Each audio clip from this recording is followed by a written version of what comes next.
উমর ফারুক ডাক দিয়ে বলেন যে এই কথা যদি সত্যি হয়ে থাকে তাহলে আগে আমার বোন এবং আমার দুলা ভাইকে আগে দুনিয়া ছেড়ে কতল করে দেব, তারপর বিশ্বনবীর গর্দনটাকে কাটবো আমি উমর। বাড়ি থেকে ছুটতে শুরু করে দিলে।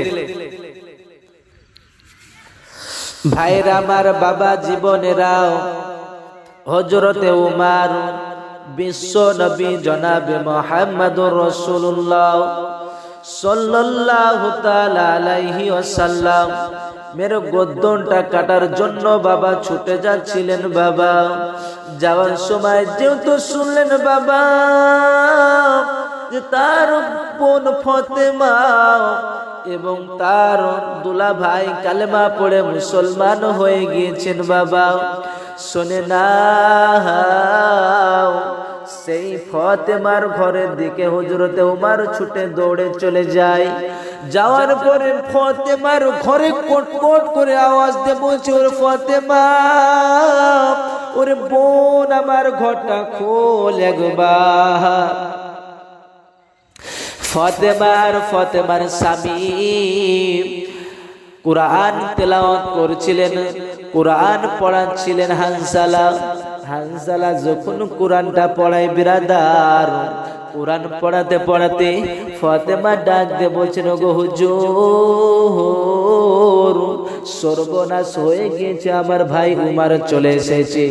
আমার ভাই উমর তো বিশ্ব নবীকে দেখতে পারে না। ওগো হুজুর, আপনি লুকিয়ে যান, আপনাকে যদি আমার ভাই দেখে নাই, আমার ভাই আপনাকে কতল করে দিতে পারে, মেরে ফেলতে পারে। ওগো হুজুর, আপনি লুকিয়ে যান। হুজুরটা দরজার আড়ালে গিয়ে লুকিয়ে গেছেন।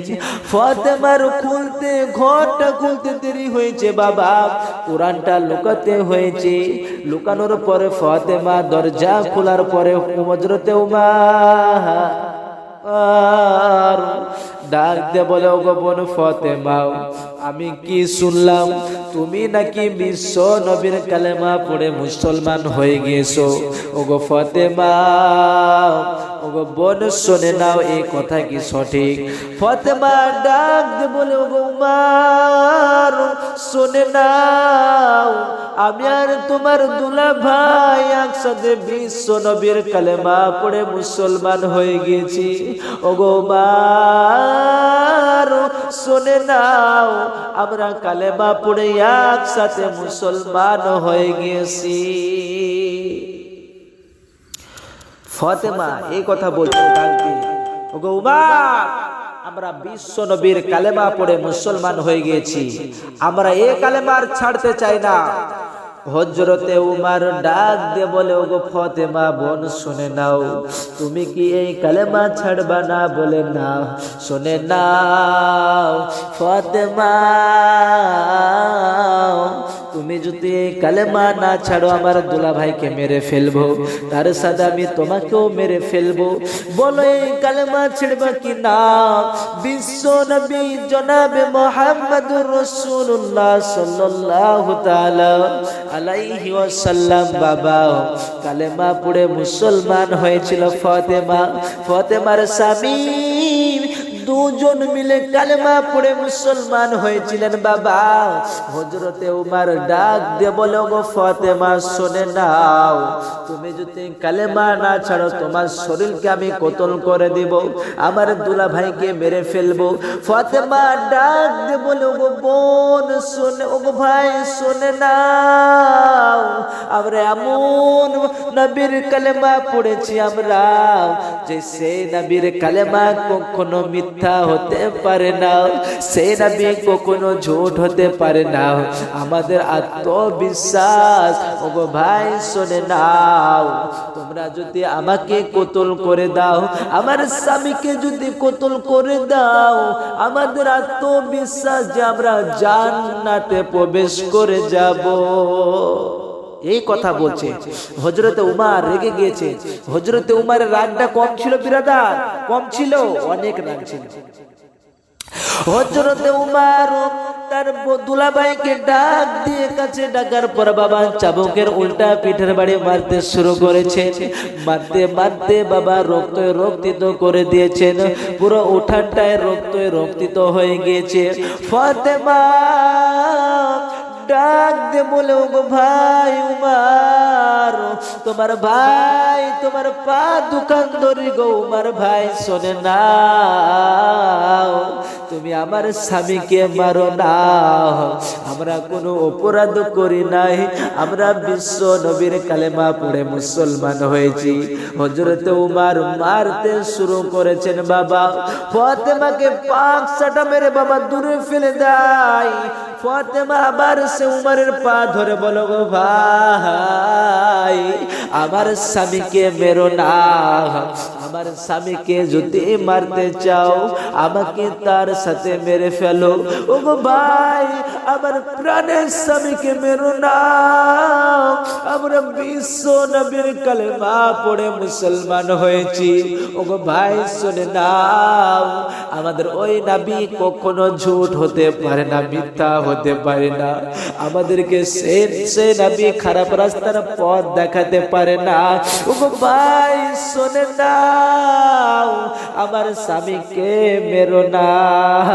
এই বলে যখন ফাতেমা কান্না করতে শুরু করে দিয়েছেন, ওমরে ফারুক রাদিয়াল্লাহু তাআলা আনহু দেখেন এত মার মারে রক্তিত হয়ে যায়, তবু বলে কালেমা ছাড়বো না।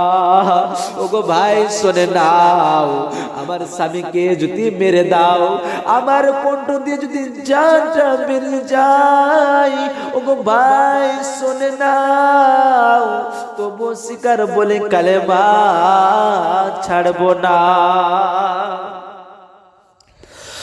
হযরতে উমার এত মার মারছেন তবু শিকার কালেমা ছাড়বো না, এই কথা বলছে। হযরত উমার বলছে এত মার মারছি তবু কালেমা ছাড়বে না, না জানি কি নবীর উম্মত। আরে বোন, আমি তোমাকে মারা বন্ধ করতে পারি, তুমি যদি একটা সত্যি কথা বলো। আমি ঘরের আড়াল থেকে শুনছিলাম তোমরা কি গুনগুন করে পড়ছিলে, এত মধুর মিষ্টি এত সুন্দর লাগছিল গো বোন, একটিবার বলো না কি পড়ছিলা। বোন ডাকতে বলছে, ওগো ভাই শোনে না, এটা হলো আমার আখেরি জামানার নবী মুহাম্মদুর রাসূলুল্লাহ সাল্লাল্লাহু আলাইহি সাল্লামে আমরা কোরআন তেলাওয়াত করছিলাম। যেই নবীর নামে মহান আল্লাহ রাব্বুল আলামিন সেই নবীর নামে কোরআন মাজিদ অবতীর্ণ করেছেন, সেই কোরআন বলছে মানুষ যদি সিধা পথে যায়, মানুষ যদি এই দুনিয়াকে ভূমণ্ডলকে যদি না বিশ্বাস করে এক আল্লাহকে বিশ্বাস করে নেয়, এই কোরআনকে যদি মেনে নেয়, আল্লাহর বিশ্ব নবীকে যদি মেনে নেয়, তো সে ব্যক্তি জান্নাতে চলে যাবে।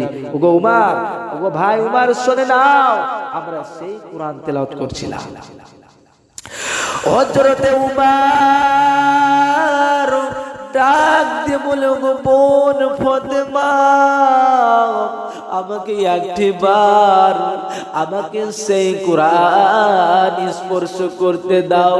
ফাতেমা ডাক দিয়ে বলেছিল, গো ভাই উমার শুনে নাও, সেই কোরআন নাপাক অবস্থায় ছোঁয়া যায় না, টাচ করা যায় না, সেই কোরআন বিনা ওযুতে লাড়া যায় না, সেই কোরআন নাপাক অবস্থায় ছোঁয়া যায় না।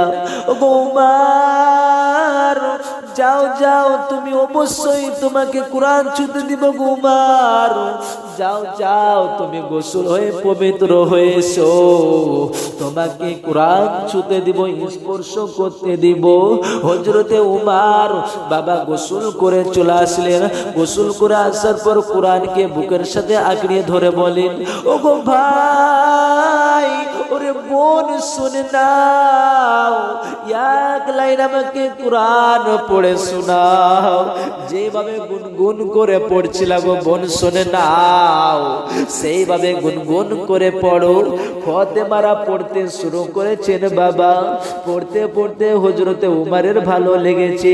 হযরতে উমার ডাক দিয়ে বলে, ওরে বোন ফাতেমা, আমাকে নিয়ে চলো, আমায় তোমরা কোন নবীর কাছে কালেমা পড়ে মুসলমান হয়েছো, আমরা চলো চলো আমি সেই নবীর কাছে যেতে চাই, যে যাওয়ার পর আমি সেই নবীর হাত পা ধরে ক্ষমা চাইতে চাই। ফাতেমা ডাক দিয়ে বলে, ও ভাই শুনে নাও, যাও মুহাম্মদুর রাসূলুল্লাহ সাল্লাল্লাহু তাআলা আলাইহি ওয়াসাল্লামের কাছে চলে যাও। হযরতে উমর বাবা ঘোড়ার পিঠে চড়ে চলে যায়, আর পাড়ার লোকেরা নবীর সাহাবারা দূর থেকে দেখছেন হযরতে উমর ছুটে চলে আসি। উমরেরা নবীর লোকেরা গিয়ে বলছেন, ওগো বিশ্ব নবী জনাবে মুহাম্মদুর রাসূলুল্লাহ সাল্লাল্লাহু আলাইহি ওয়াসাল্লাম শুনে নাও, হযরতে উমর ঘোড়ার পিঠে চড়ে আপনাকে কতল করার জন্য আসি।